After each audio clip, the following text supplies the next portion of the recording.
Hi everyone. I just got off the train coming in from a performance at Glyndebourne tonight, and it came over me that I should just chat with you all now about rail transportation. I take the train to work every day, and getting the chance to sit on the train, read, and reflect has helped continue to make me understand just how essential rail transportation is.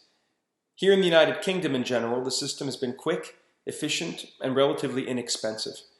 I'm more convinced than ever that the United States is seriously behind.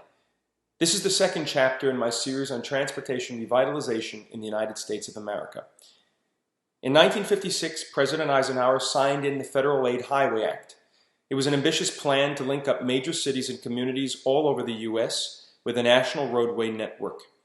Tunnels, bridges, interchanges were carefully mapped out, designed, and then effectively built over roughly 30 years. In the 50s, the car was certainly king, so it's without any debate that there was a need for a highway system. But it's important to note, the interstate highway system was a federally mandated and funded program with a clear line of authority from the top down. For starters, it's time that as a nation we build a world-class high-speed rail network. Americans ought to have greater options for travel. Today, our airways are plagued with delays and heavy pricing schemes, and our highways are log-jammed. Passengers need more options, as traveling has become a terrible nuisance.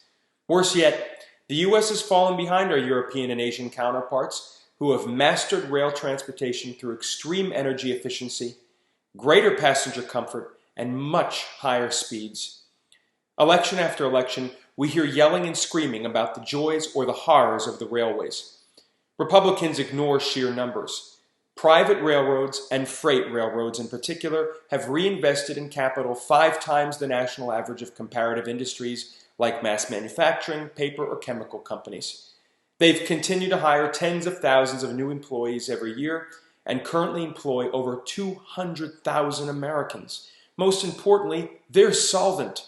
In a time when employment is still a problem in our country, at minimum there should be a national push for collaboration with the private companies as a means of employment improvement.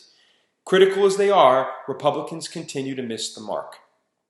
Over 800 million passengers travel by air year over year. Certainly there's a market to be had with good quality rail in distressed and delay-prone airline markets.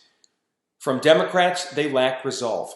In 1978, President Carter signed the Airline Deregulation Act. He saw the difficulty and complexity of managing the airways and thus the need for stability in prices. We saw new airlines like People's Express and America West emerge, which gave huge savings to the consumer. The extreme regulation that still exists on our railway, essentially permitting only the heavily subsidized company Amtrak to operate, is a severe disappointment.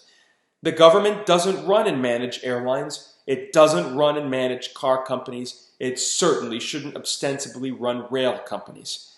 Democrats should offer a federal mandate like the Federal Aid Highway Act of 1956 with explicit plans top down and force Republicans to negotiate or stop haranguing private industry.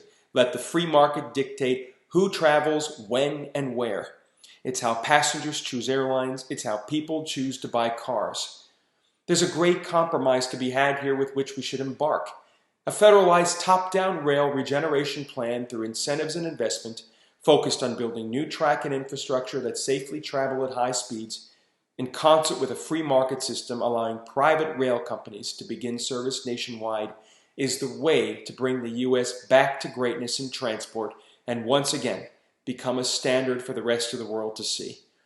Join in the discussion below or on my website, subscribe to my YouTube channel, and find me on my other social channels, and let's keep up this debate. For now, thanks for watching, and see you in a week.